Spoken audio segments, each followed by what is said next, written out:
invite our safety officer just to take us through the safety or emergency evacuation procedure. Thank you.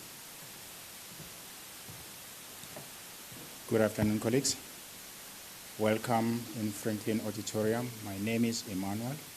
In the event of an incident in the building, we have a PA system in this room. We will receive the message from the control center. We listen to the message. Then you take your belongings.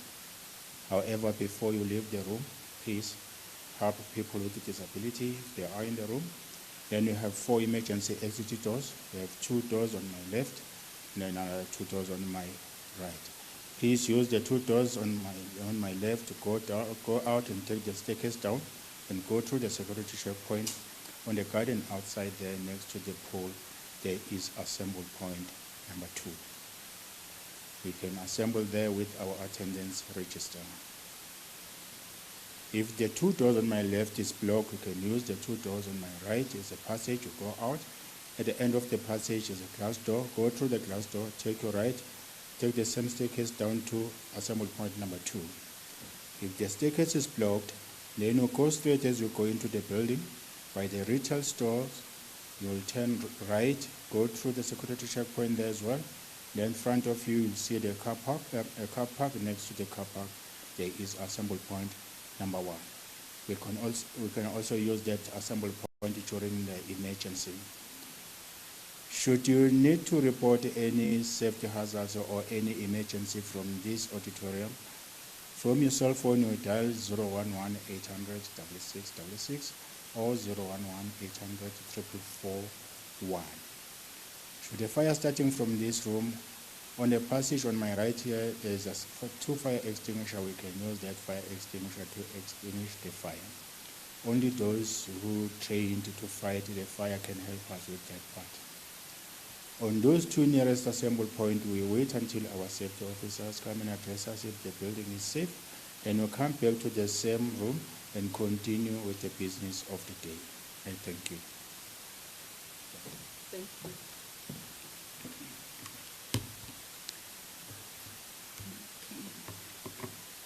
All right, good afternoon once more, colleagues from the media and our panelists that are in our presence.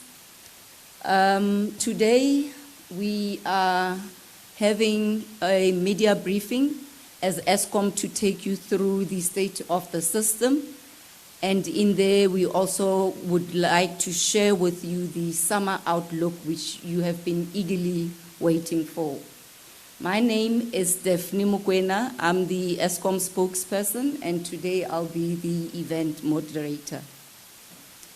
To start with, let me also introduce the panelists that we have today. We've got our acting group chief executive. Maybe if you don't know him, he will just raise his hand. Our acting group chief executive, Mr. Khalib Kasim. And next to him, we've got our group executive. I'm sure you have seen him a lot on Sundays, Mr. Begin Numalo, the Generation Group Executive. And next to him, we've got the Distribution Group Executive, Mr. Monde Bala. You've also seen him a lot on Sundays.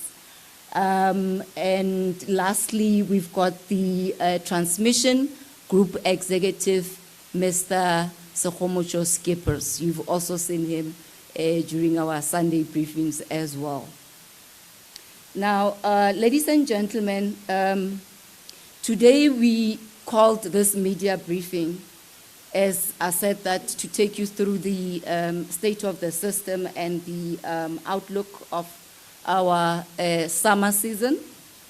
And the main reason basically is, or objective actually, that we want to achieve today is to share with you where we are in terms of the progress, in terms of turning around the performance of the system or the power system. As we know that the country is still experiencing load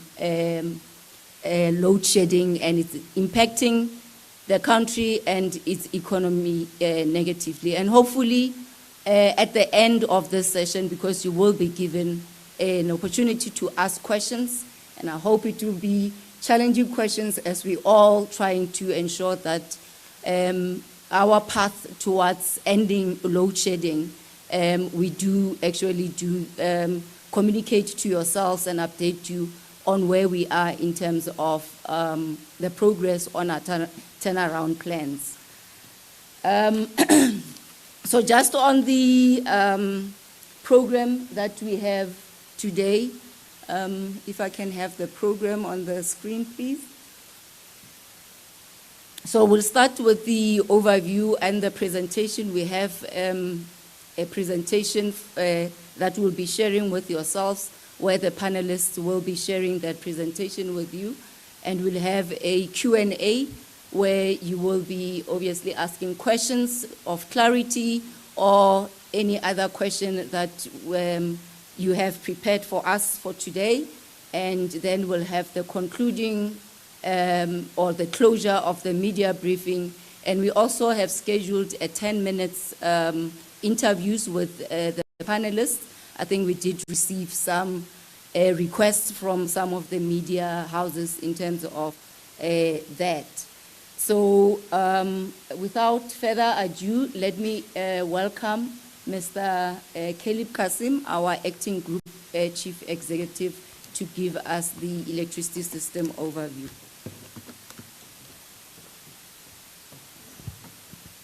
Thank you, Daphne. Good afternoon, ladies, gentlemen, South African public. So I think when we look at the summer outlook, if we can move to the next slide, please. Thanks. Coming through and dealing with the winter performance, I think overall when we sit back and we look at how Eskom dealt with winter, there were many successes. Obviously, there were some challenges. And overall, we believe that the performance was overall positive compared to the outlook, supported by the board, NICOM, obviously the executive committee. But we do appreciate and we also acknowledge that load shedding, the impact it has on the economy and the livelihoods, needs to be addressed in terms of the intensity and the frequency of the stages of load shedding. What you will see today, that as a management team, we go into the summer outlook much more positive on the winter performance, and importantly, Becky Numalo will highlight the benefits of the generation recovery plan and how it impacts in terms of the scenarios and what we're putting forward to the South African public. Yes, in terms of where we would have liked unplanned outages to have been achieved in the winter period, not exactly on our target, but the trends have been declining. As you will recall, we went through this winter without 3 Kusile units, as well as only having 1 Kuberg unit. So the real focus you will see this afternoon will be around the return of the Kusile units, the 3 that is linked to the temporary stacks. That will add 2,160 megawatts to the system. But we're also going to synchronize Unit 5 to the system, which will give us in total from Kusile 2,880 megawatts of capacity that we did not have during the winter period. I think we also appreciate and understand, yes, we've utilized open cycle gas turbines during the winter period substantially for morning and evening peaks. There were definitely days and occasions where we dealt with this during off-peak hours. The real intention in our outlook and our performance is to limit that usage during the morning and the evening peaks. There is a limited budget. We appreciate and understand. In terms of the debt relief conditions, Eskom cannot borrow, so we need to live within that for the rest of the financial year. as a total 30 billion, including generations OCGT spend, as well as the IPPs. With regard to Koeberg, we're busy dealing with the steam generator in terms of Unit 1. Effectively, when that comes back, scheduled for the 3rd of November, literally shortly thereafter, Unit 2 will be taken out for its steam generator replacement. So on a net basis, we are not there's no additional capacity from a Koeberg perspective over this summer outlook. On the demand side initiatives, Amonde Bala will touch on the work that we've been doing around demand side initiatives and the 250 megawatts that contributes from a demand side perspective in terms of balancing supply and demand. If we look back in terms of winter and how we performed, we did on 39 days incur stage 6 load shedding, but you will see when Sekhamotso Skipper speaks around the winter performance, on more occasions we were sitting between stage 3 as well as stage 4. Obviously, going forward, we would want that to be reduced further in terms of the summer outlook. My colleagues will present assumptions that has gone into the summer outlook and the different scenarios, where we are as a management and what we believe is achievable in the summer. A base case scenario of unplanned outages of 14,500 megawatts through the summer period. And what does that mean in terms of the different stages of load shedding throughout the period? You will then see other scenarios that are also computed to share with you, the South African public. If I now hand over to Becky Nomalo to take us through the generation recovery and generation performance and the key assumptions that went into the summer plan outlook. Thank you.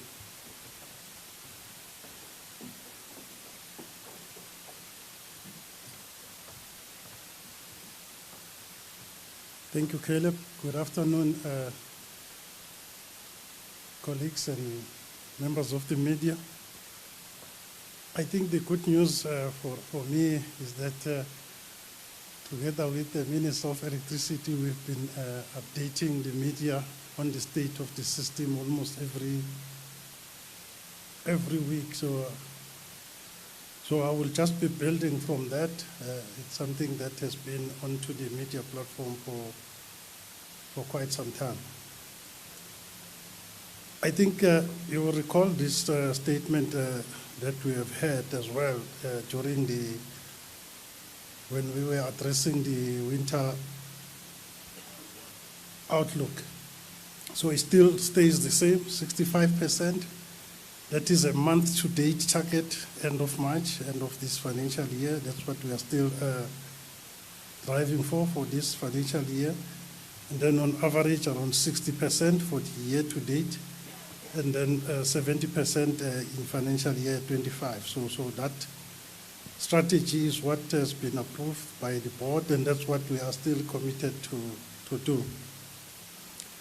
And then we had three areas of focus to deal with this issue, that we have stations that we have said to the public that these are the stations that are performing very well within the Eskom fleet, that we need to protect their performance. Those are the likes of the Letabos, the Matimbas, the Peking, and the Medupis.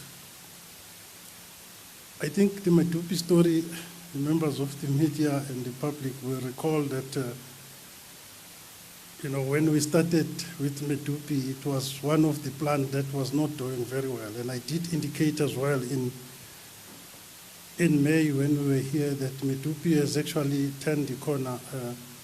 Zweli and the colleagues there are doing exceptionally well. I mean, throughout the winter months, Medupi was running on average 96% availability. And this has been a consistent performance that we expect from the new plant. So it's critical for us what is happening at Medupi, because we are taking lessons there as well to the sister stations at Kusile. So we have been working very closely with the Medupi team to pick up on the lessons that they have learned that side. So the Tabo continue to do exceptionally well. I think Karabo and the colleagues, that has been maintained. And then there were 6 stations that we said they needed focus as well as part of this recovery that was approved. It was Tutuga, Duva, Majuba, Kusile. I will talk about Kusile in detail, Mata and Kendal. I think since we were here during the winter period, I'm very pleased to see we have seen great progress, especially starting with Duva. Duva throughout this winter, I think Lawrence and the colleagues at Duva, they've done exceptionally well. We are seeing stability of Duva. The Duva that we had a year ago that was tripping every day, it's staying on load now. And that's what is creating some stability and giving us levels of confidence that as we move forward, we can build from what they have achieved there. So is Majuba. And then the latest on the block now was Tutuga. Tutuga, you will recall that it was the West plant in generation a year ago, even up to almost 6 months ago.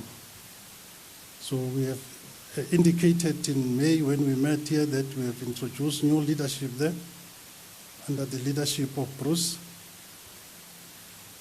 They didn't do well in the first 3 months. I mean, throughout the winter period, Tutuga was on average running 1 unit at almost half load as well. But since the beginning of this month, they have moved to 4 units and they've been doing exceptionally well. And the good thing again is that it's not about bringing the unit.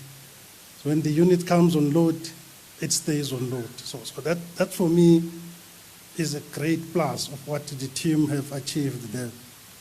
Because previously you would see Tutuga plant coming on in the morning and then it trips in the afternoon, coming back and then it trips the next morning. But now I think it's starting to give that confidence also to the system operator that if Tutuga said we will be on load tomorrow and then we will deliver certain megawatts. And that's what we wanted to also, apart from external, also internal within Eskom, that we need to build that confidence that we are turning the corner on some of these plants.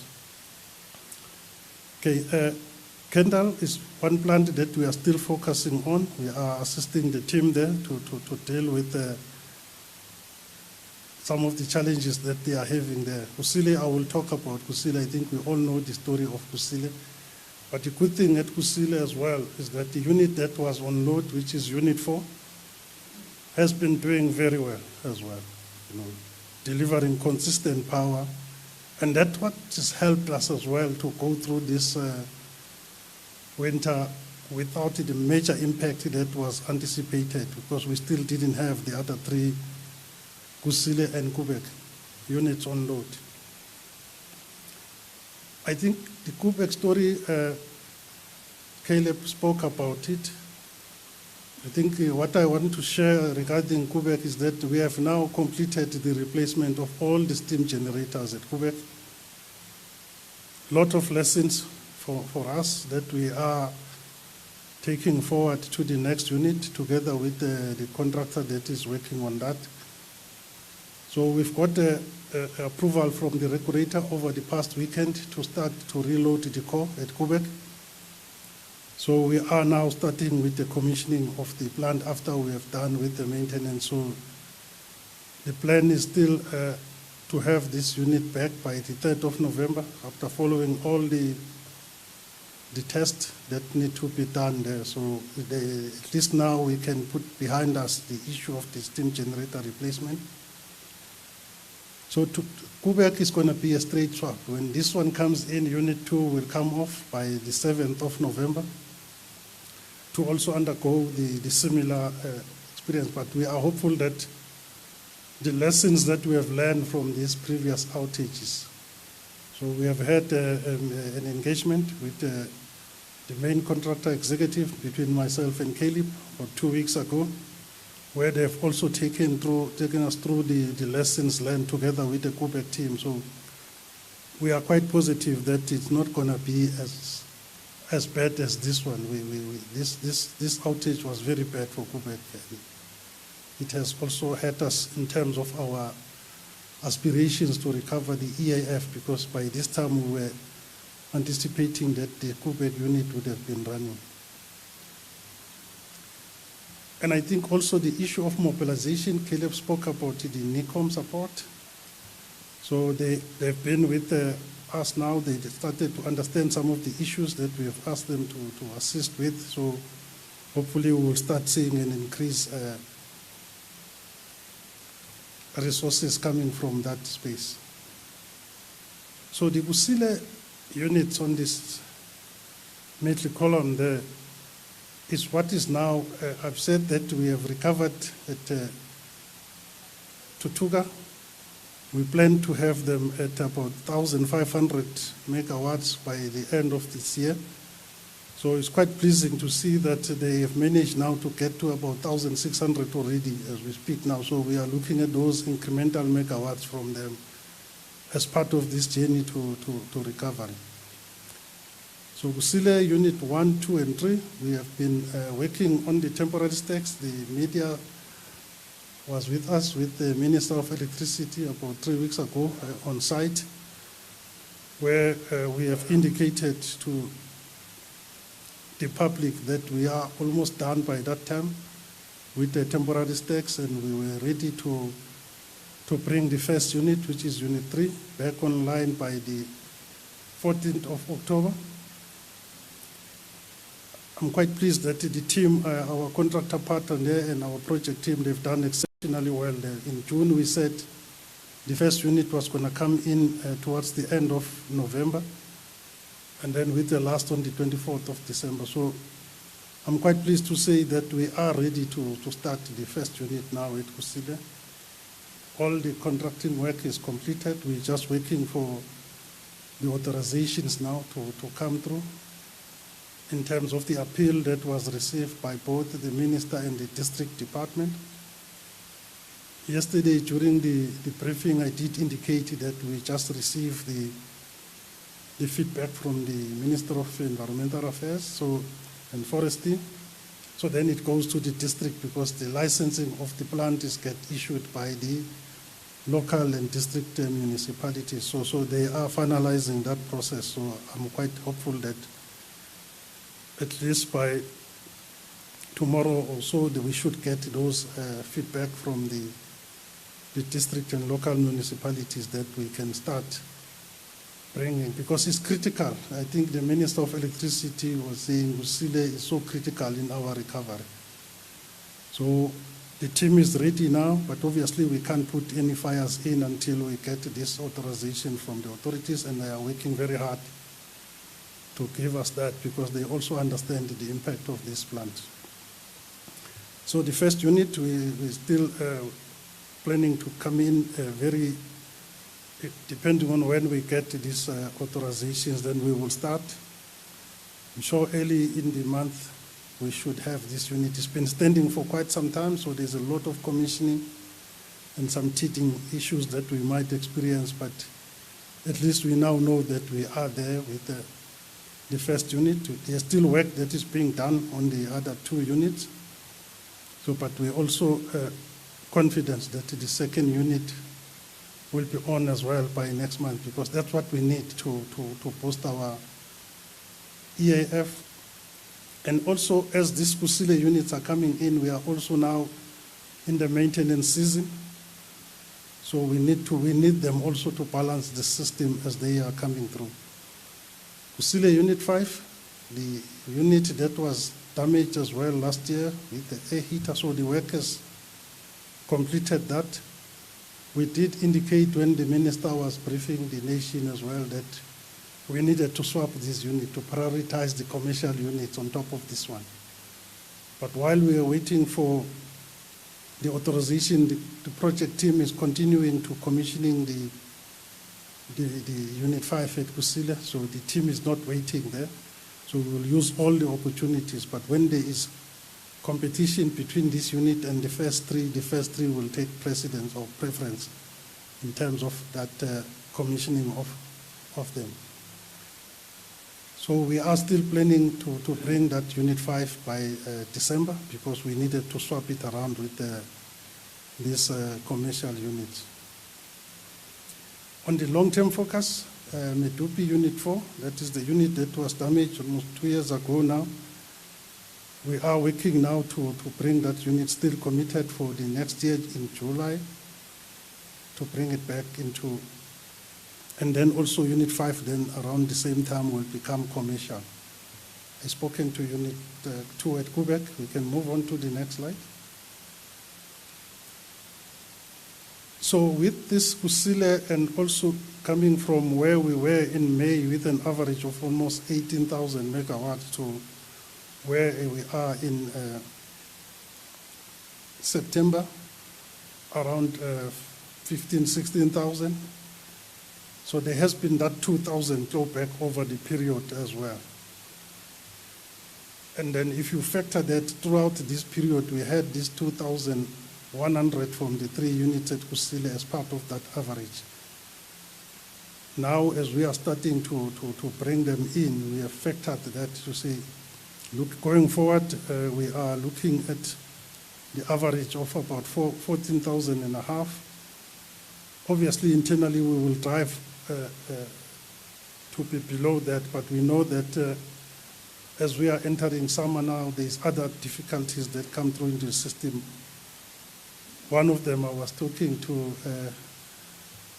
the manager of National Control yesterday. We were discussing Matimba as well, that Matimba is got the issues with vacuum in summer that goes to about 1,200. So that's what we also is factored onto those ones, those numbers. And as we speak now, you know, the summer as it comes, I mean, the first rains that we had in Cape Town, the major incident, a disaster that it has resulted in us not being able to run the Palmit plant. So the Palmit plant was affected by the storm in the Cape Town, but we should be back by early next week on that one. But those are the issues that says that, you know, our plans get tested by everything, the weather, everything else. We are going to the rainy season. Those are the questions we've been asked to say, how are you planning for that, you know? So there's plans that we can put in place, but if something like what happened in Cape Town happened to any of the plant, you know, those are the risks that we will have to look at. But we are confident that if we can keep our availability total below 14.5, the levels of load shedding will be much, much reduced as well as we proceed. And given the fact that the stations that were previously unreliable, I mean, I said we ran through most of the winter with Tutuga running on average 1 unit. So those are the all issues that we are factoring to say, you know, we will have some teething problems as we're commissioning this Kusile unit after I've been standing for so long. But we are quite confident that, you know, the motivations is there in the stations. Teams are starting to believe in themselves that, I mean, if the Tutuga team, I'm sure a year ago, they did never believe that they can achieve what they have achieved within the space of 6 months as well. So now is the idea is to see how do we build from this one. And that's what we want to see, and we continue to support the teams. I think, yeah, that is the storyline here to say we are looking at 14.5 on average. Then on that one, the load losses, I mean, the load shedding will be much, much reduced, while also we are continue to push for the much, much lower unavailability of the fleet. Okay, let's move on to the next. This is just to talk to some of the highlights that I've also spoken to and some of the progress. We're working very well with the Energy Council members as well. They've been to our OCGTs looking to see if there's any gaps that they can pick up there, and then gave some advice to our teams. I'm happy to say that they were quite happy with how our teams are managing this OCGTs as well. So, but we open up to say, let's continue if they've got some people that can have some better ideas. They are part of our teams. We meet with them every week. And then they are also in some of the other stations, like I've said. I've spoken about Kusile recovery. And then in terms of the highlight as well, throughout the winter, those stations there, Camden being one of the oldest stations, has done exceptionally well. I think Justice and the team, Camden has been really the star performer on our old fleet, because we have seen some exceptional performance from Camden. And then Peking and Letabos, I always say to them, to Karabo and Avi, that we don't expect anything than what they are giving there. So they continue to do well. I did speak to Duva Majuba, also Hendrina, and then Tutuga. Hendrina was one of those stations that were also earmarked for shutdowns, doing exceptionally well now. We're currently busy with the outages on that station to try and make sure that continuously we can build from that blood plant. I think the 60% average EAF is pinned. That's why we are so ready now to make sure that the Kusile unit comes in, because those are the big units. We know that Quebec is going to be out for the rest of the year. The benefit that we could have got from Quebec is no longer there. So hence we are now counting on Kusile. 4 units, including the new unit. The new unit is not going to count into the EAF, but it will help to stabilize the grid as well. Okay, let's move on to the next one. Yeah, I want to close on this slide. I did speak to it. Quebec, we have spoken about it to say we are still online to return this unit by beginning of November, the 3rd of November. Unfortunately, it didn't give us the megawatts that we expected earlier on, but there are a lot of lessons from that. Kusile, that 288, it included the Unit 5 as well by end of December. So we're hopeful that by the end of this week, we should have been given permission to start with the return to service of this Kusile. Maybe let me just also clarify there, this one is talking to what is sent out into the grid. The generated, you will see in the minister's report, it was talking about 800. Here we talk 720, because some of the megawatts are used within the plant itself. And then Tutuga, I said we were targeting to Tutuga to claw back about 1,500 for this year. Pleasing to see now that the past few weeks, Tutuga has been giving us on average 1,600. So we are starting to see some positive trends there at Tutuga as well. And then the last big one is going to be Medupi Unit 4 next year. So the drive is really to get that one, because where Medupi is performing now, this 720 is going to be key for us to realize our recovery. And then the rest of the information, they just talk to some of the partial losses that we are dealing with as well from different stations. So that is really our plan. Kusile, critical for us. That's where the focus is. We have got the teams. Luckily at Kusile, we still got our contractor partners that we're building the plant. So they are part of the recovery, because we realized that to bring in, there were 5 units beginning of this month. So now the one is back. We've got 4 still need to bring. So a lot of challenges that will come with that. So in terms of resources and everything also, we have got compact with our partners as well to support the recovery of these power stations. And I must say all of them, they are on board and they are supporting the recovery of this Kusile plant. And then that's where we will get more benefit as we move forward throughout this summer as well. So thank you very much. I must hand over to Mr. Vala.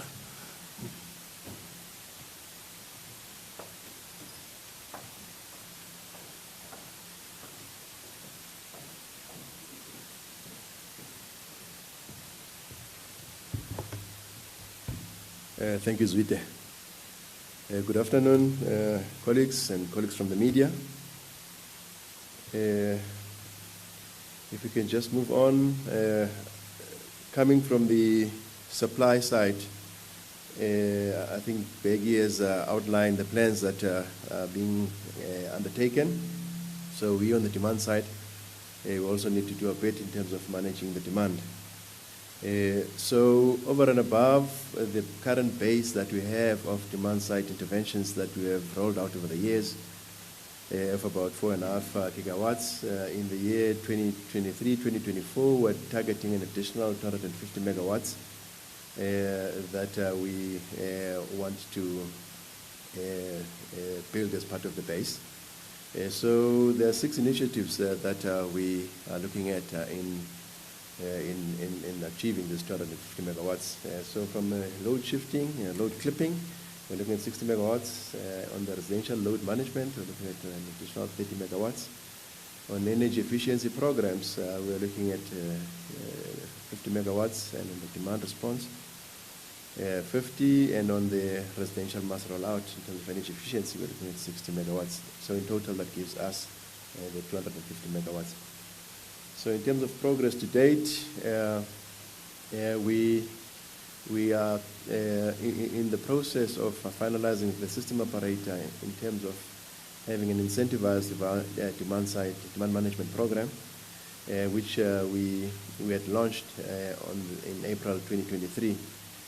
Now this demand management program, we're looking at targeting various interventions. Now we are incentivizing those who would take part at a rate of 3 rand per megawatt and at 41 cents per kilowatt. So the proposals thereof, they are currently on the Eskom website. Currently we've got 17 projects that are on the go as part of this program. Where technically feasible, we also accommodate some exclusion from load shedding, but this must be aligned with what can be excluded in terms of NRSO 489.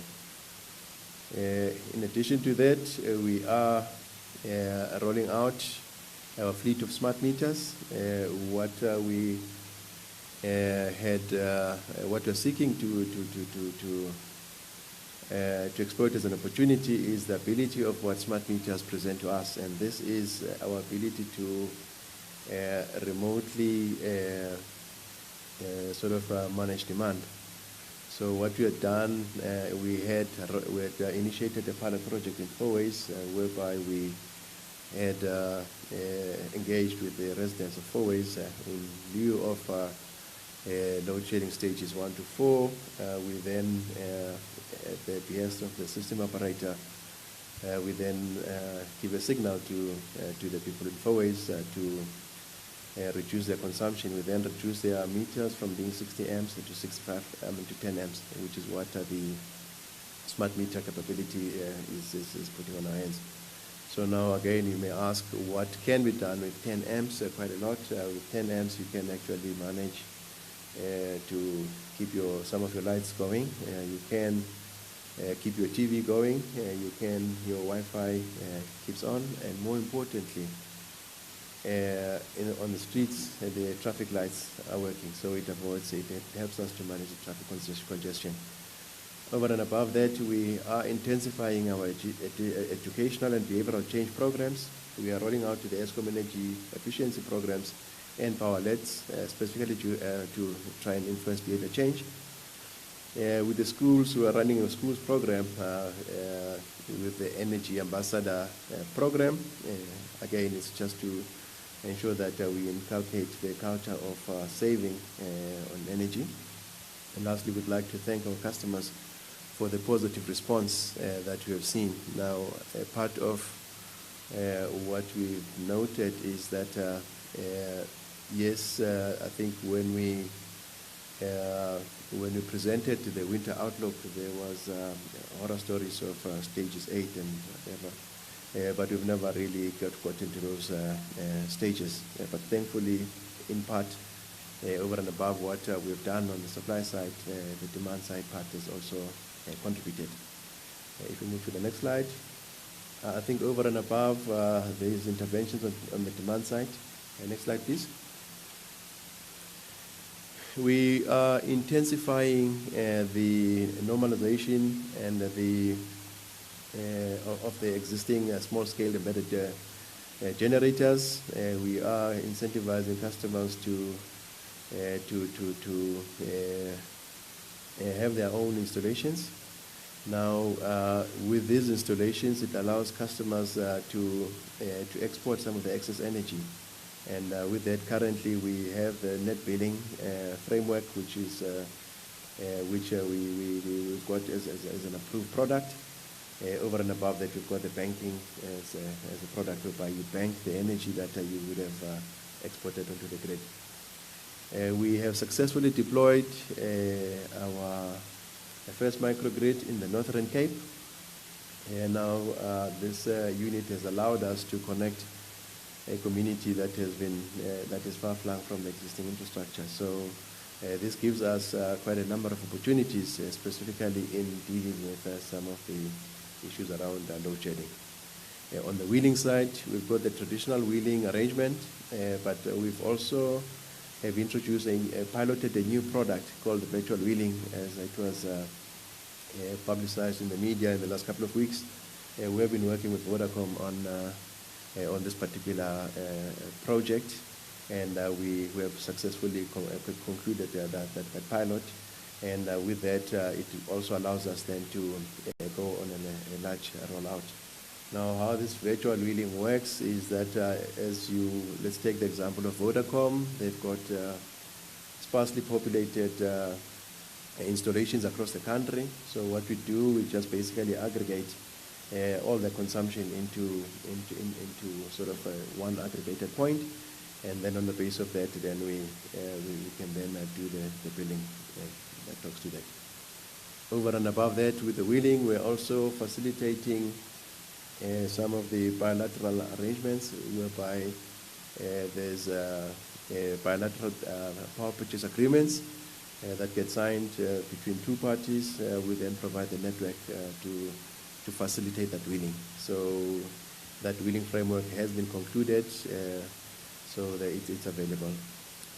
Then we've got the standard offer whereby you can actually sell off your excess energy to Eskom as an offer.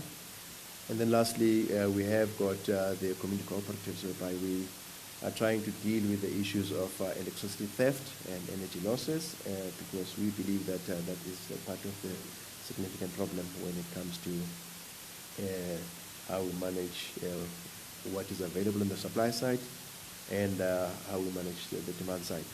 So in summary, colleagues, this is what we've done on the demand side. At this point, I would like to hand over to my colleague, Mr. Skeepers. Thank you.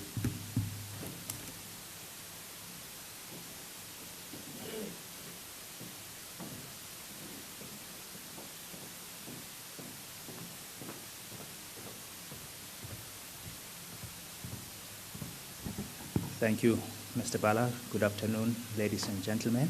Thank you so much for this opportunity.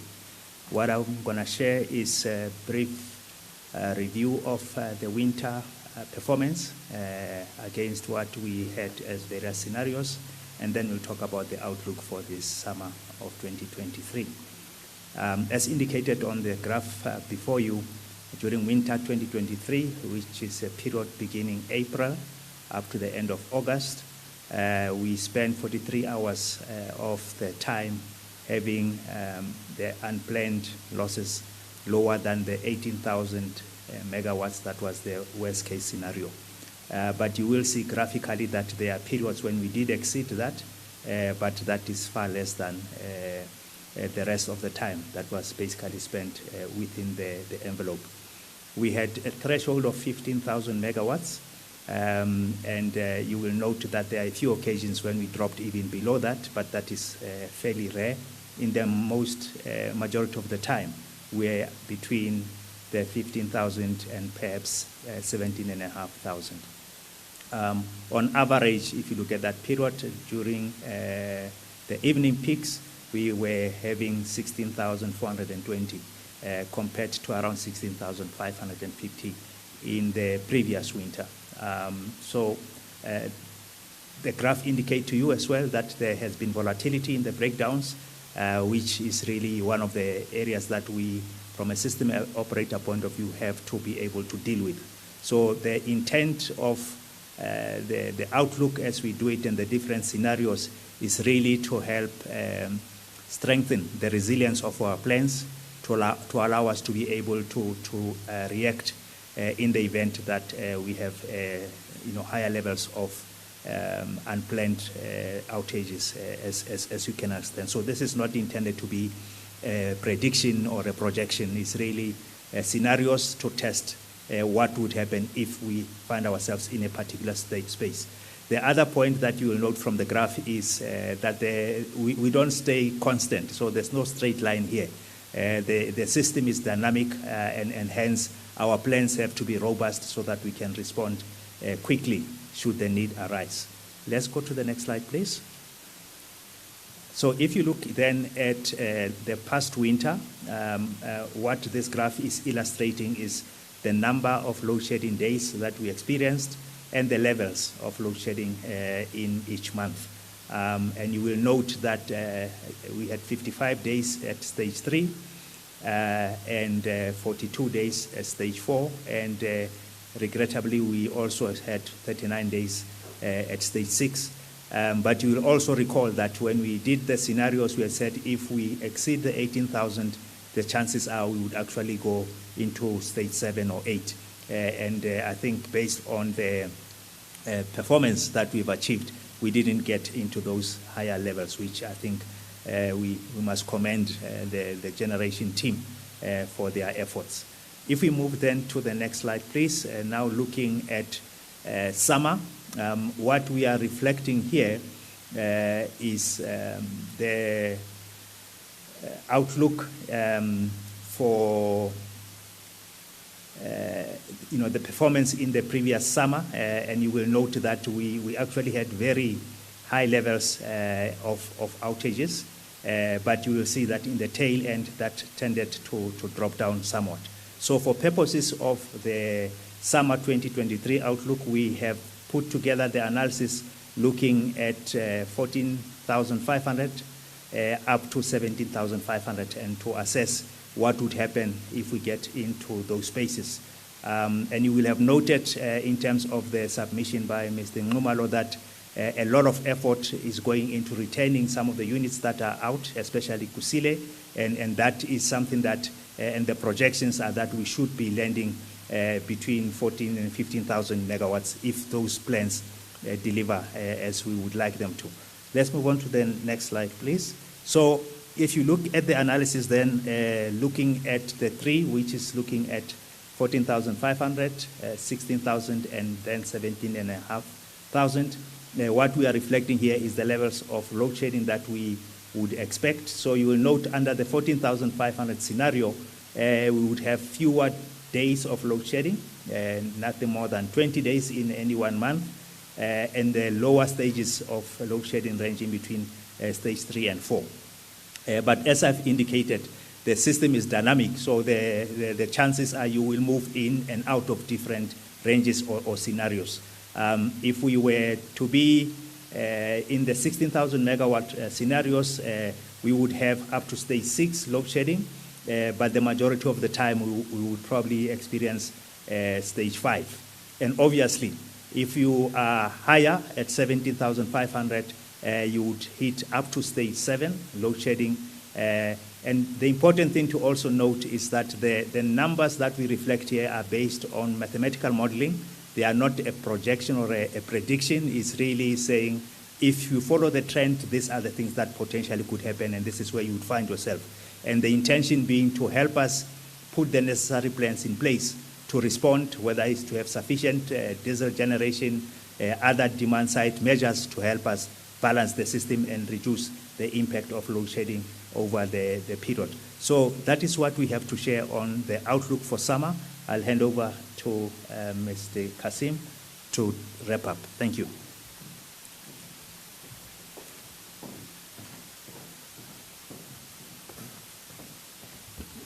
Thank you, Sekhamotso. If we move to the next slide.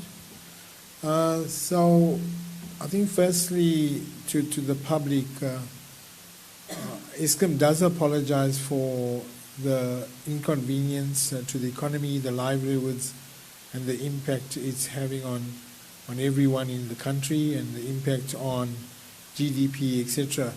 Let's also understand and appreciate we implement load shedding to manage the system, to avoid a blackout, as we've explained in the winter period.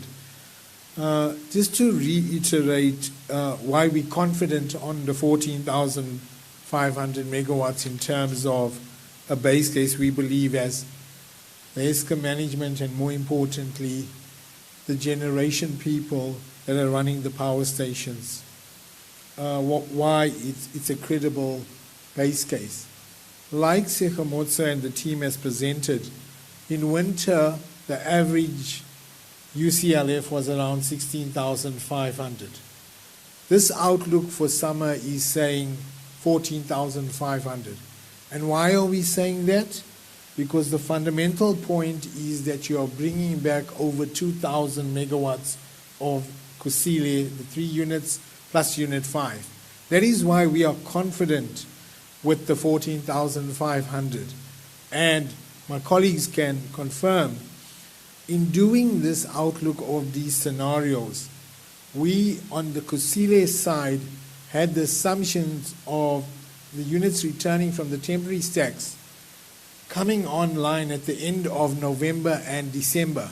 The fact what Becky Nomalo has said, we are now ready to fire the Kusile Unit 3 followed by Unit 1 and Unit 2, which is effectively, ladies and gentlemen, 2 months earlier than what is built into that outlook. So we see that as a positive and an upside.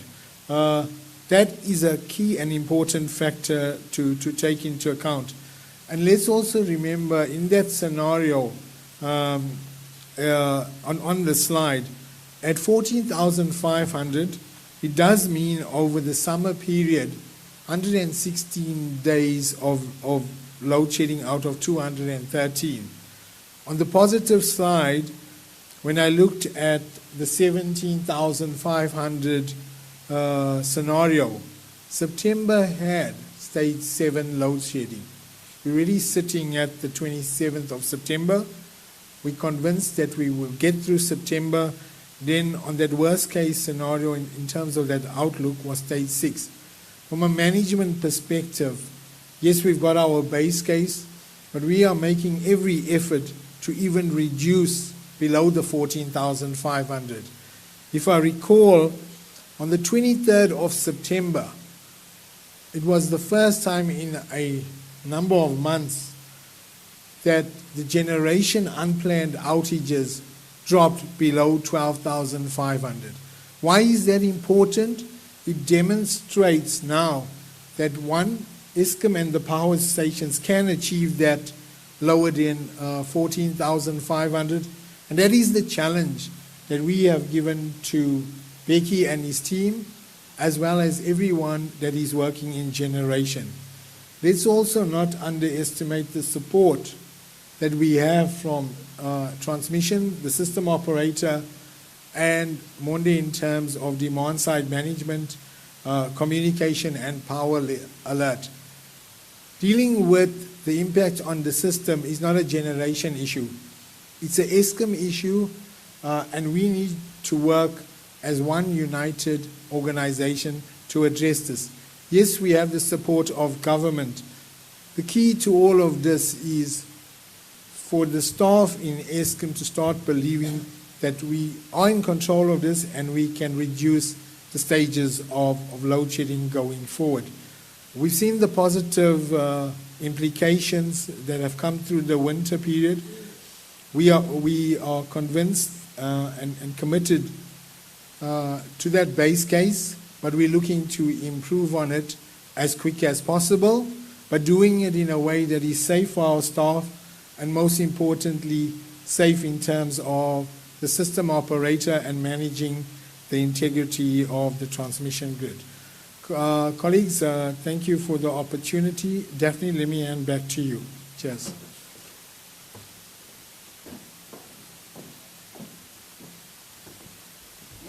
Thank you very much, members of the panel or my panelists today. We've arrived at that point in time where it's the question and answer. So this is how we're going to do it. I'm going to allow 4 rounds of questions. Just to note that this session is a hybrid session, so we've got other members of the media that have connected virtually. So we will have to take questions as well from them. However, those that have connected virtually, please do post your questions, or we've seen some coming through, but please continue posting them on the chat on the MS Teams.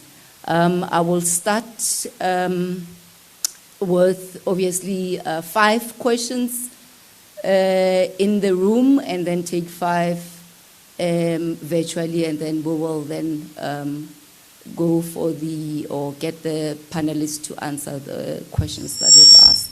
So I will also take into consideration the number of questions per journalist that are asked. I'm not going to restrict you today. You will ask as many questions as you want. But we've got a time limit, colleagues, and let's be just fair as well to each other, and give each other an opportunity to at least ask a question today. So I'll start in the room. Yes, from Reuters, I see. Please, when you ask your question, just tell us where the media house that you work for and your name, please. Thank you. We'll start in the house, and permit.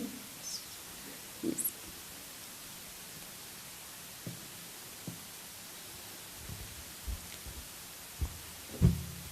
Good afternoon, everybody. I'm Pramit Mukherjee from Reuters. My first question is that it's quite commendable that you said it will be 14,500 megawatt in the best case scenario, but I want to know that which plants or which units tell you that they are on the borderline, which can lead to maybe higher levels of unplanned losses and hence the load shedding. Secondly, I'm sorry I didn't follow, but what was the average unplanned losses for the summer months of last year? That is what I want to know. That is all for now. I'll come back in the queue later. Thank you, Pramit.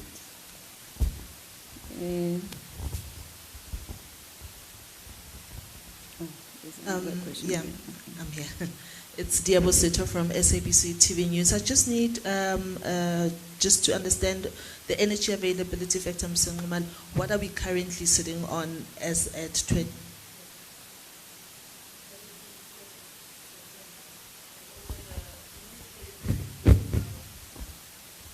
Approaching financiers with regards to transmission and also expanding the grid.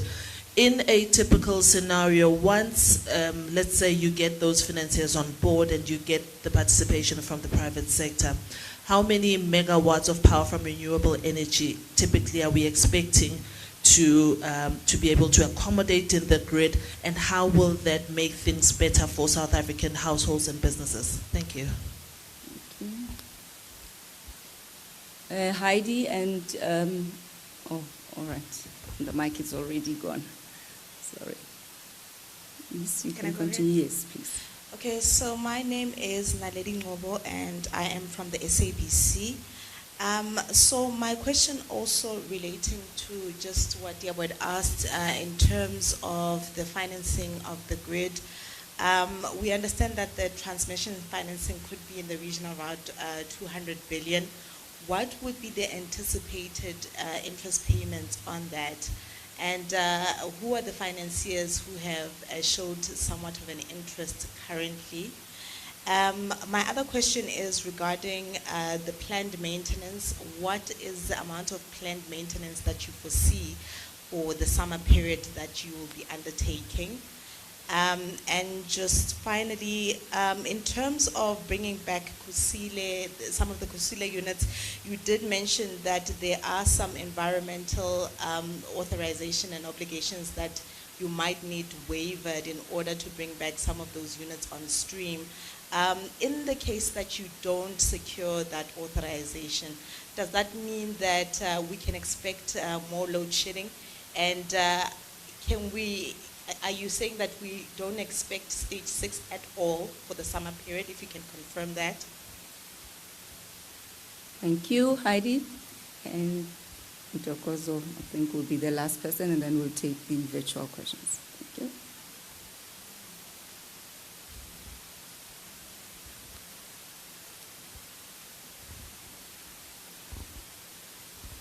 It's Heidi Jokos from ENCA. Just on the lady's question, when are you guys waiting, when are you expecting to get authorization, if that's the word, from the Department of Environment on Kusile? And then just staying on Kusile, not so long ago, there were issues of theft. I know people were arrested, but what exactly is happening with regards to that? Have more people been arrested? Who's being investigated, and how was that even allowed? Or how did that even happen, given that the SANDF are there? But I've asked this question before, and I just don't think the answer has been very satisfactory. I want to ask in terms of exemptions when it comes to water, because the city of Joburg is really battling. Joburg Water, Rand Water, they've all said it's obviously amplified by load shedding. And a lot of these communities have asked whether or not it is at all possible to have these areas exempted like hospitals are, because water supply is obviously a huge problem. If you could maybe just say whether or not that is at all possible. I'm going to ask this question. I know you're not going to answer, but I'm going to ask anyway. Caleb, you've been acting CEO since February. Are you going to be the permanent CEO? What is happening in terms of that appointment? Because obviously you need a permanent CEO, and that has not been the case since February. Thank you. Thank you. Last question from Togozo. Togozo Kumalo from Newsroom Africa. Also, second question from Heidi. My question, in May we heard of the shortlist, just updates on that. And then second question, I think, to Mr. Bala and also on transmission, just the localization opportunities that lie within transmission and distribution network, but you know, the bottlenecks that do exist there to actually get local manufacturers in there. What is the issue? Are they not getting that demand from Eskom? What are really the bottlenecks there of localizing? Because we hear that, you know, localizing the sector would actually fast track us getting rid of load shedding. Thank you. Thank you. Let me just read through the questions that came through the colleagues that have connected virtually. From Shamila Fisher, from Hard FM News. I would like to know how long Eskom thinks it will take technicians to restore the electricity supply in areas in the Western Cape that has been left without power as a result of the recent storm. And Dan Southwood Wells from ESP Info.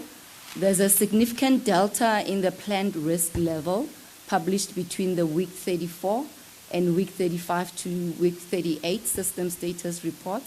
Can you let us know what changed to cause the planned risk level from December 2023 to deteriorate so significantly?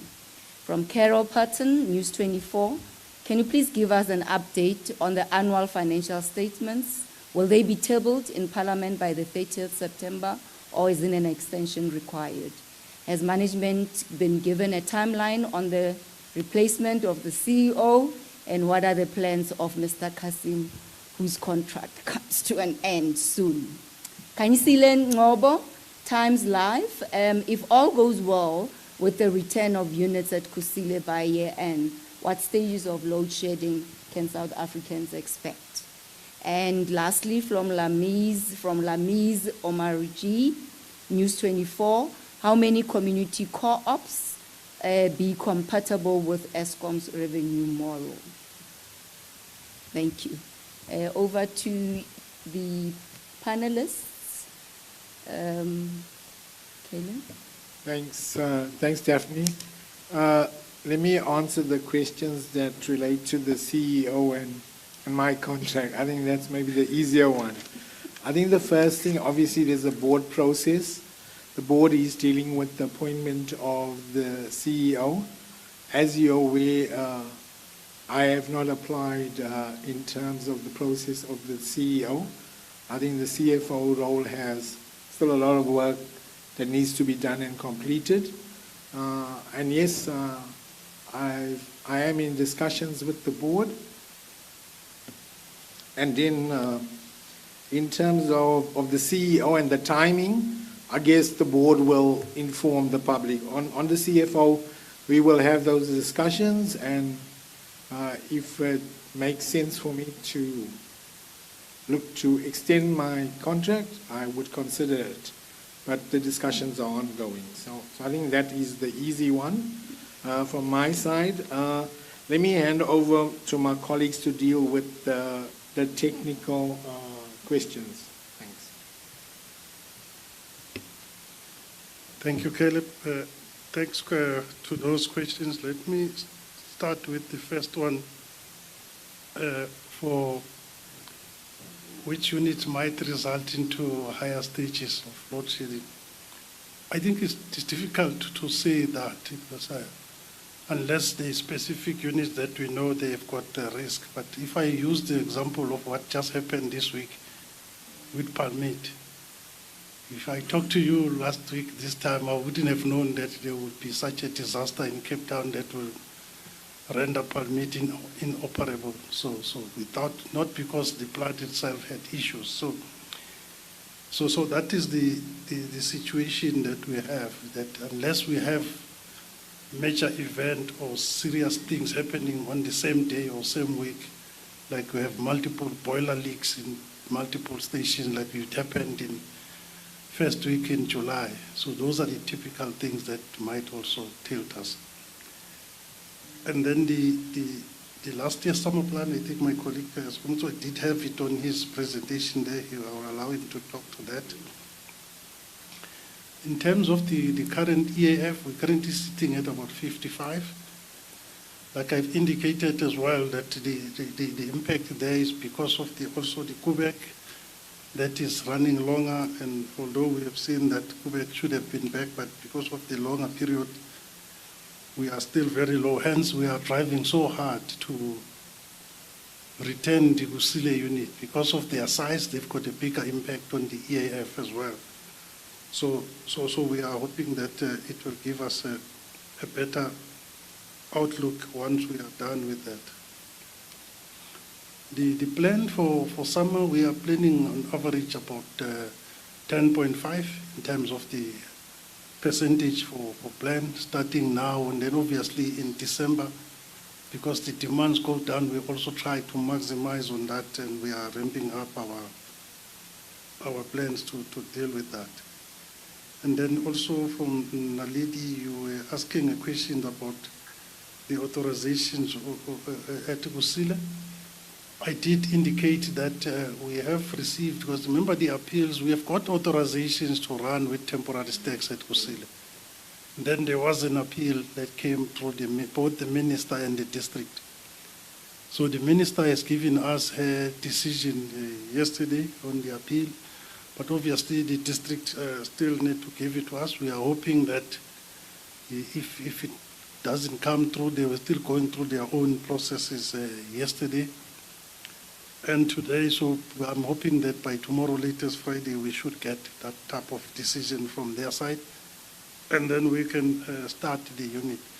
I think one thing that I also want to clarify as well, that Kusile, the only thing that is there is the sulfur part of it. The emissions, in terms of particulate emissions, those are still applicable, because that systems of reducing particulate emissions has not been impacted by this.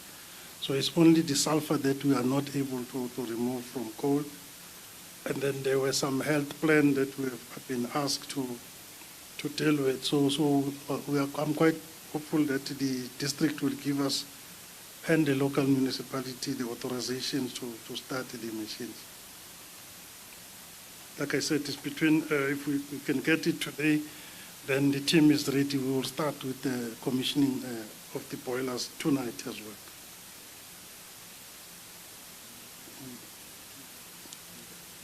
Yeah, maybe just to add on that, we're looking at about 24 to 36 hours because the boilers are cold, so are the turbines as well. But yeah, we should be, if we get authorization later today, we should be on load by the weekend. But let's bar any commissioning issues that might come since the machine has been standing for so long. And then the issue of theft at Kusile, I think the question has come. I think this one we see it as very positive from myself and also from Eskom as well, because that's what happened when the police, together with Eskom and private companies, we're working together, then we're starting to make sure that those people who are doing wrong in the fleet, they get eliminated, because that's what tainting everyone's effort as well. So it is now with the police in terms of the next steps. So we're hoping that, following those arrests, there will be some deterrence as well for some people who are planning to continue. I think the Minister of Police did indicate yesterday that the police intelligence is working, so it is also assisting us so that we can focus on managing the plant, because it makes it a big distraction to be worried about other things that are there.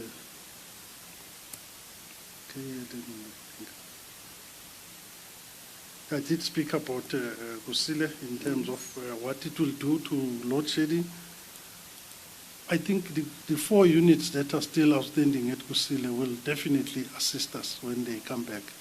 But like I said, it's a balancing act, because when they come in, we need to take some of the plant as part of, because one thing that we have agreed that we will not do, we will not compromise on doing the maintenance that is required for because that will give us just a short-term gain. So we will continue to do that, but these Kusile units are critical for balancing as we move forward. Thanks, Ken.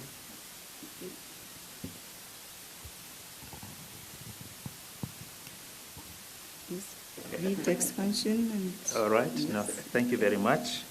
I think there were a few questions regarding financing the grid from the SABC and I think one of the other colleagues. So what the 10-year transmission development plan indicates is a requirement to invest in excess of 210 billion rands over a 10-year period, which is clearly a significant amount of money. What we are doing is addressing this at different levels. So as we speak, for the 5-year corporate plan of Eskom, we have 80% of the capital requirements approved in that plan. And for the next 3 years, we have funded all the requirements for this period. So the exercise around investment in the grid is really thinking medium to long term, to say how do we make sure that we have adequate resources to invest in the grid, to expand it in particular to reach into the Northern Cape, Eastern Cape and the Western Cape, where we have a lot of potential for renewables. And while that work is important and is being done, we've also been informing potential developers that there are many other areas of the country where the network is available to connect more generation. And that information we publish, and towards the end of October, we'll have an update of more detail around where do we have capacity to connect more. So we are dealing this as at different levels to make sure that we exploit the network capacity that we have while we are expanding the network into the areas that we cannot reach. Ultimately, the question of financing depends on the level of revenue that the transmission company will generate for the services that it provides, as well as the strength of its own balance sheet. But there is an exercise that government is leading to look at various options, and I'm sure in due course there'll be further clarity as to what is the plan that we should be following. There was also a question around the average unplanned breakdowns in the previous summer. It's 16,034 megawatts. That is what we experienced in that period. And then there was a question of localization. Do you want to take that? I must just carry on. Okay. So what we've done in terms of the transmission development plans is to indicate the requirements of the different components that we need to roll out the infrastructure. So we need to build substations, buy transformers, buy steel to construct the towers, conductor, and so on. So there's a whole range of components that go with rolling out the infrastructure. And we've made an effort to quantify these requirements and to engage with the local manufacturing industry to say, these are the opportunities that we see. Clearly, it's up to the market to respond to the opportunities, but we do believe that there is significant opportunity for localization. In the main, there may be some selected products that we may not be able to procure locally, given that we might have some constraints. So to give an example, some of the large transformers that are used in transmission are produced by one factory in the country. And when you look at the volume of the requirements, it's highly unlikely that that factory will be able to cope with the demand. And so we need to look at options of, is there somebody who has the appetite to set up another factory? If not, we should also have the option to say some of these things that are not available locally, we should also have the option to import. But it's really up to the industry to take advantage of the opportunities that are there. And so we have these engagements with various industry bodies to say, these are the opportunities as we see them, and see what you can do to up your capacity to be able to supply. That would be our preference.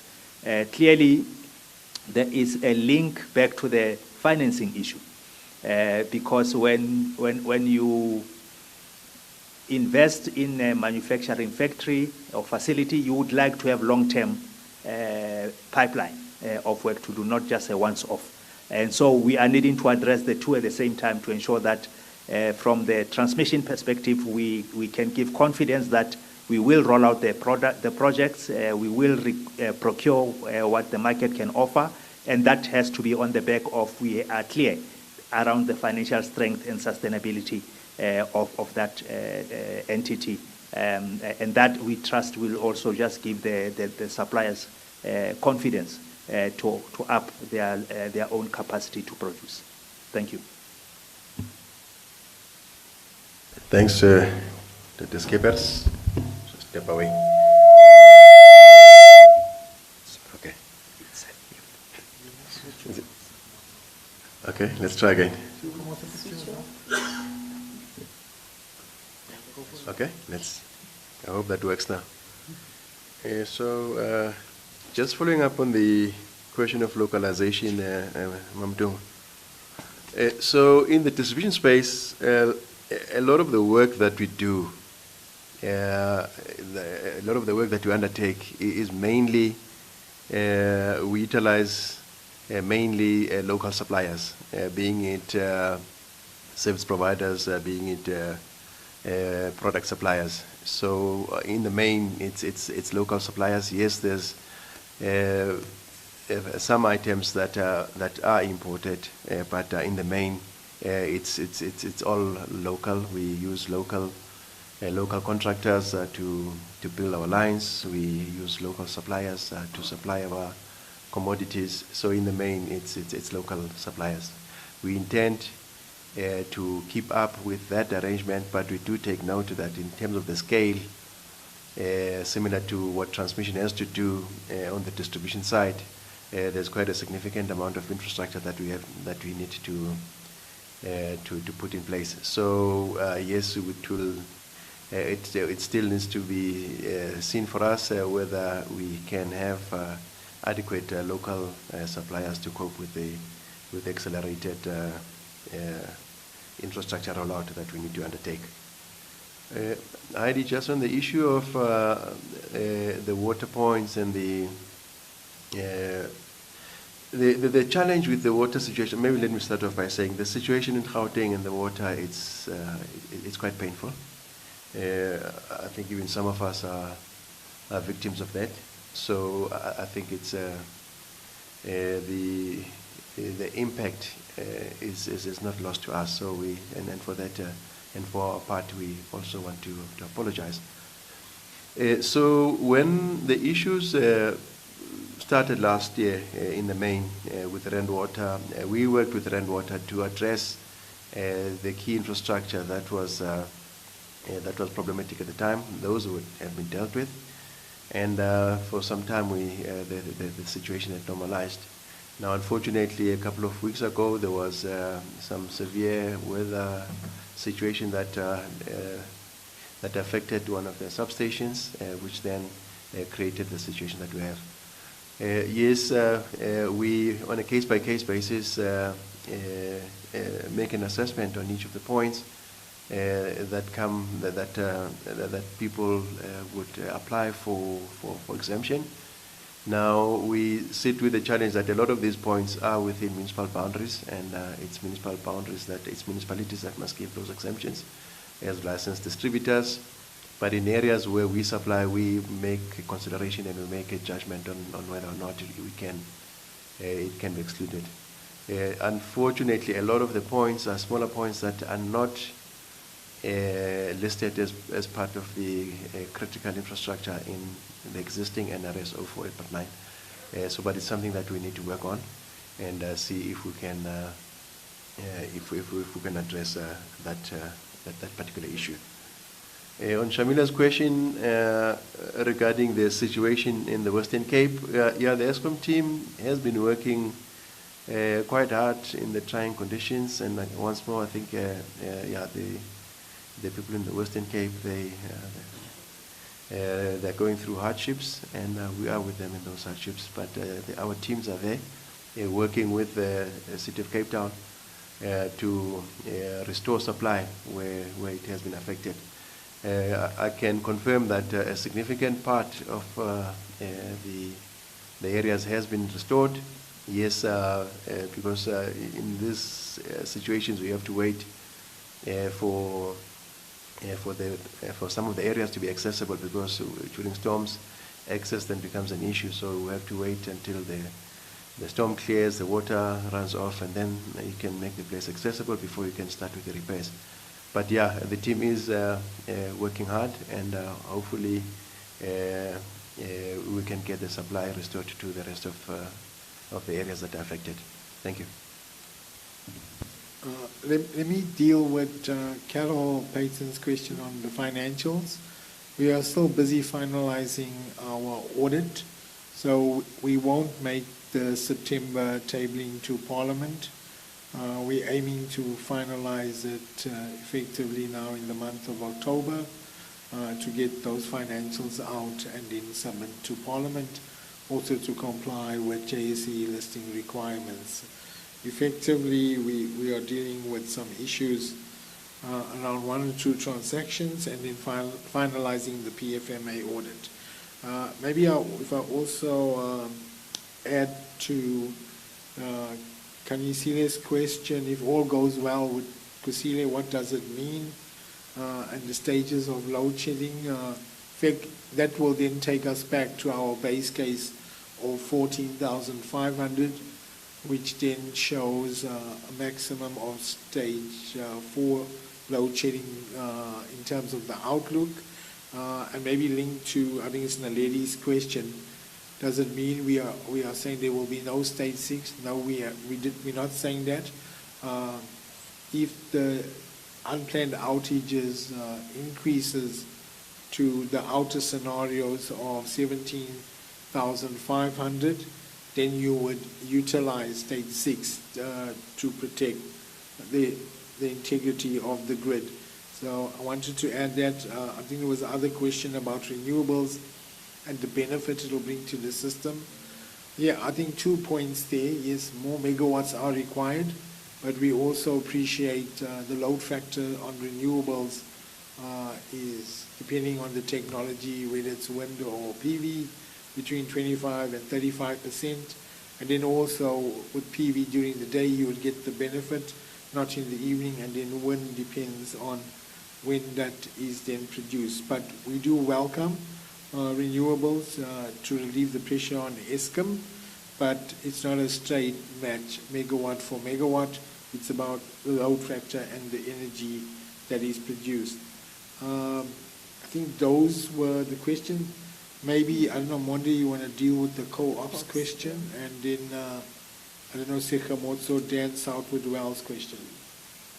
Yeah, no, thanks, Kelly. Apologies, let me missed your question. Yeah, on the co-ops, so the idea is to deal with it and to address a number of issues. One is we are targeting areas where there is significant levels of theft and vandalism of equipment. We are targeting areas where there are significant levels of theft of electricity, and we are targeting areas where the safety of the public is compromised. So the co-ops, they fit in well within the model that we have defined. We have rolled this out across the provinces, but obviously in each of the provinces we targeted an area as a pilot, and we are in the process of trying to accelerate that so that we get a larger footprint with these particular co-ops. But if in the areas where we have deployed these co-ops, we've seen a remarkable improvement in terms of, again, infrastructure, sort of the security of the infrastructure. We've seen an uptick in terms of the reduction in energy losses because the issue of theft of electricity reduces, and we've seen fewer safety incidents where members of the public come into contact with the infrastructure. Thanks. Thank you, Mr. Skippers. Thanks, Dr. Bala. Regarding the question from Dan Southwood Wells, I'm just getting a note here, and then we'll come back to that question just now. Thank you. Thank you. All right, thank you. And maybe Heidi, just to add as well on your question about arrests, I think we've got about 148, although they cross or they cut across all the divisions, including external as well. And maybe just to emphasize that it's also predominantly in the distribution and generation space.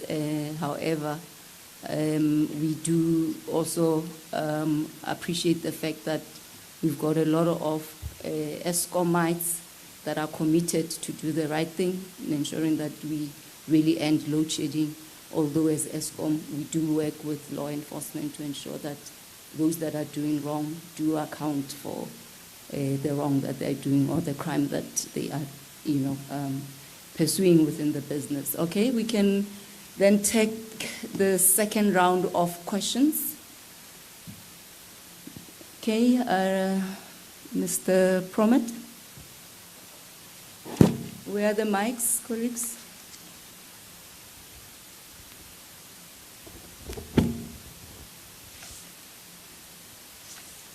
Hi, Promet again from Reuters.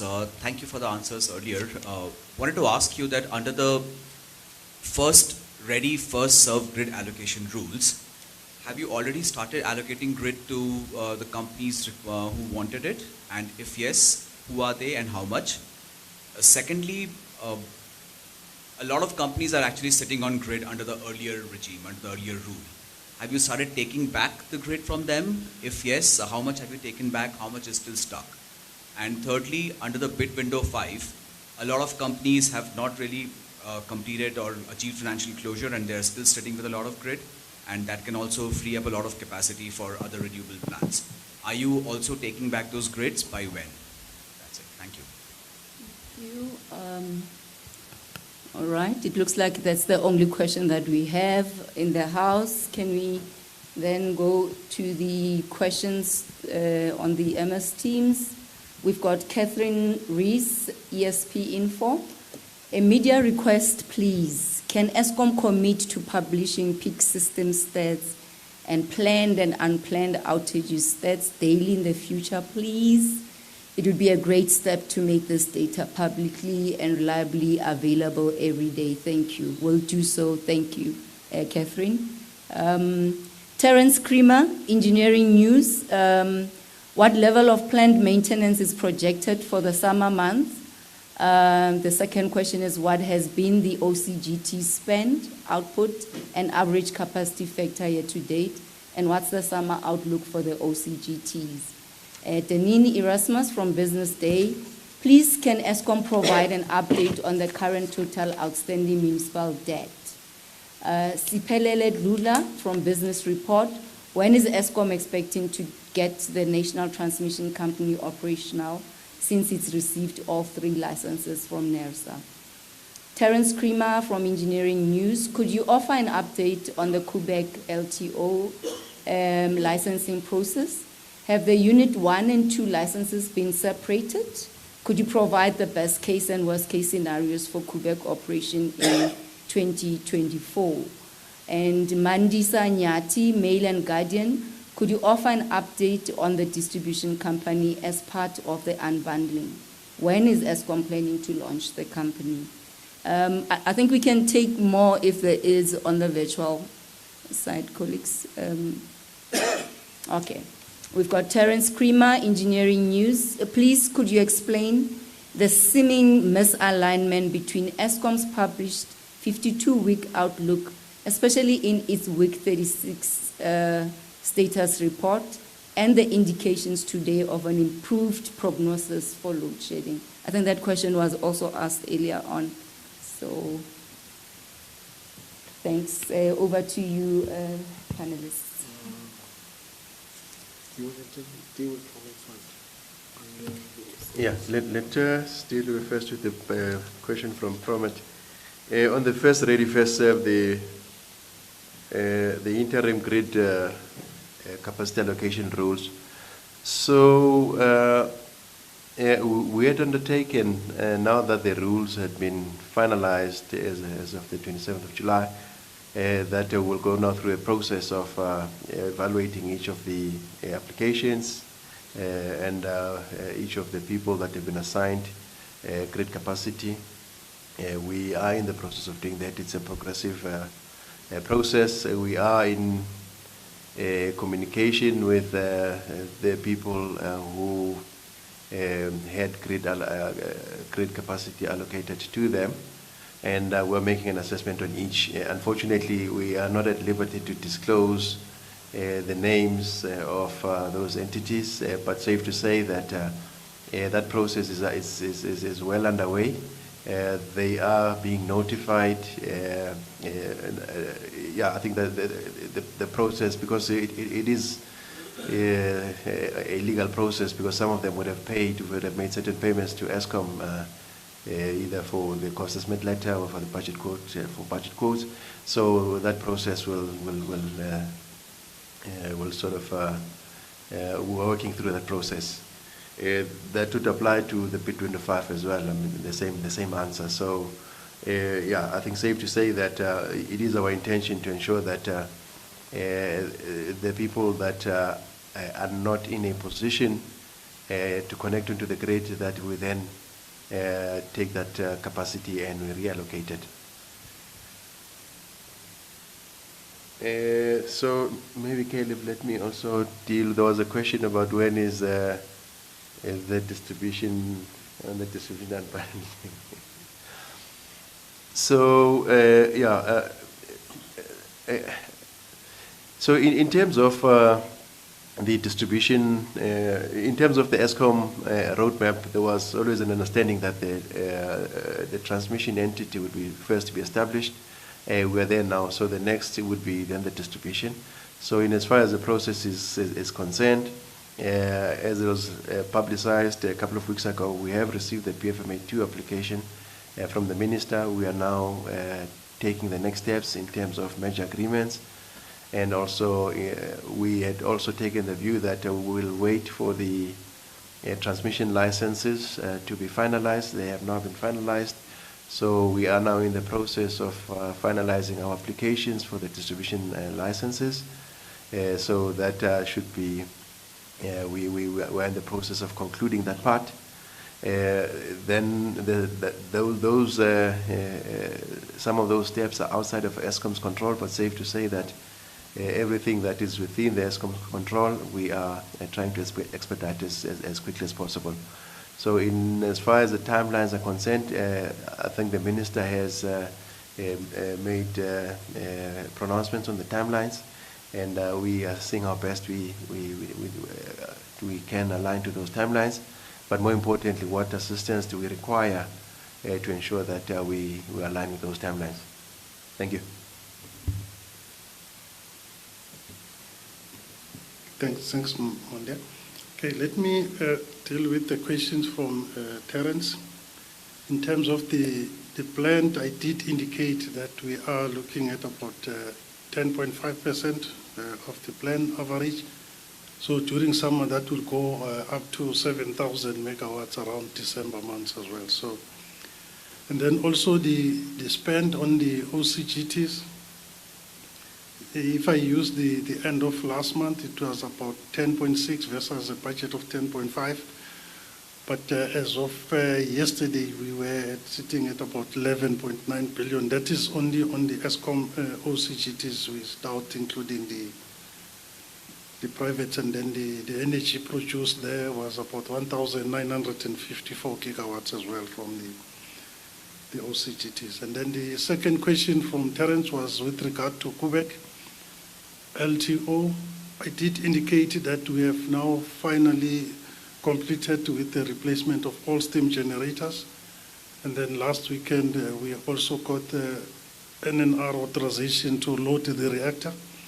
So the team is just busy now dealing with the next step. And then in terms of the licenses, the licenses for Quebec in terms of separating between Unit 1 and 2, we did submit an application. We are still waiting for the regulator that is still going through its own processes. So once that we have received that, we will definitely share with the public that, because otherwise then we've got that date of July next year where the license for Quebec then expire. But we are working with the regulator.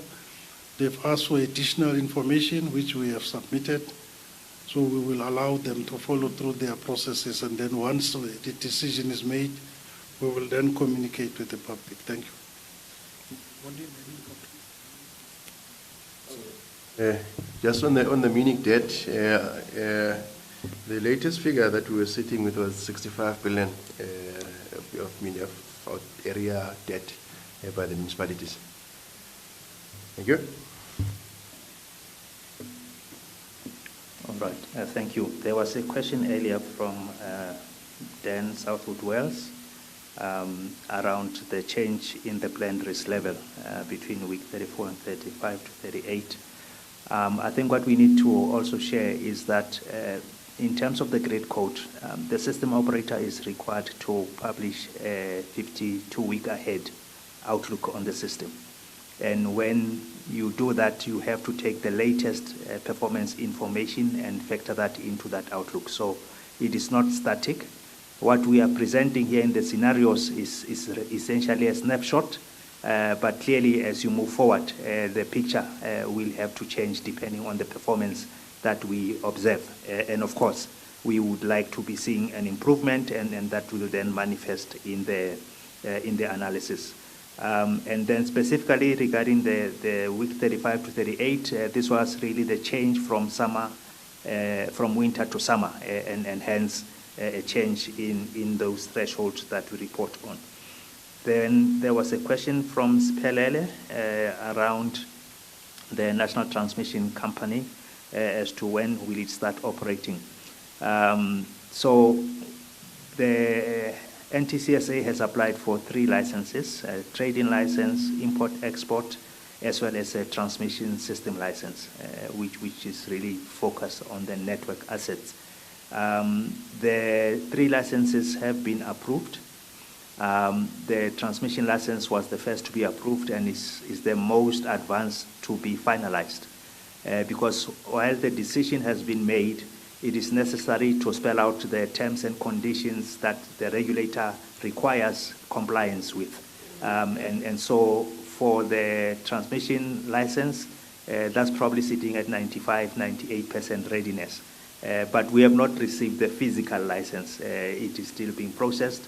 And the same applies to the import, export, and the trading license, that while the decision has been made, NERSA has then to document and specify the expectation and the obligations of the company and the areas of compliance that they would require us to satisfy. Now, that deals with the licenses, and it's a very important aspect of the whole process. But there are other factors that also have to be addressed at the same time. One of those relates to consent from the lenders, because those loans are underwritten by these assets. So when you transfer the assets to a different entity, you need approval and consent from the lenders. That process is very advanced. The CFO is leading that. We don't have specific commitments to when we'll receive the decisions of the lenders, but this is something that is being followed up weekly and daily. What we do know is the information that they have requested has been provided, and we have not seen any red flags. So I think we are cautiously optimistic that we will get the consent, but clearly the lenders have to follow their own governance processes to then hopefully be able to give us the consent that we have requested. And then there's a few other things around governance. The new subsidiary requires, in terms of the intent, it requires an independent board of directors. That is being transacted between the Eskom board and the shareholder ministry as part of the requirements of the Eskom Memorandum of Incorporation. So hopefully that will be settled shortly, but it's certainly a matter that is receiving attention. And there's a number of other detailed matters that need to be addressed. But in principle, there's a bucket of things that you can call suspensive conditions that we need to make sure we satisfy. Because if we don't, we run a risk of actually either breaking the law, breaching our covenants, and so on. And it's certainly something that we do not want to do.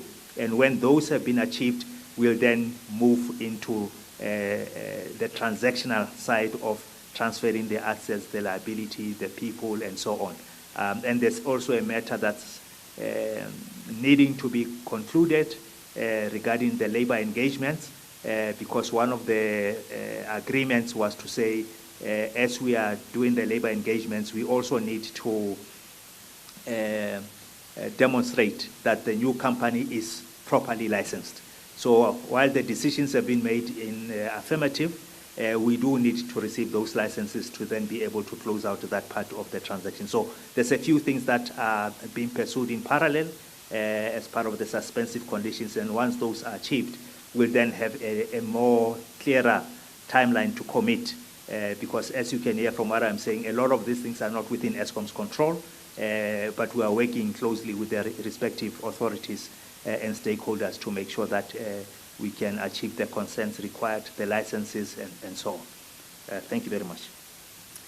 Thank you so much. Thanks to the panelists. I think we've come to the end of looking at the time, the end of our media briefing, and if there's any other questions that we have received via the chats, we will respond to them via the media desk, and if there's any questions that the media houses in the room would still want to ask, we would gladly respond to them via our media desk. And maybe just to mention that we've got the recordings that we will share with yourselves. The presentation is also going to be shared with yourselves, and we will be releasing a statement as well that you will be receiving soon or today still. And thank you for making up the time to join us today. Hopefully, we have cleared many of the issues that were hanging with different media houses. And thank you so much. And media briefing, it's closed now. Thank you.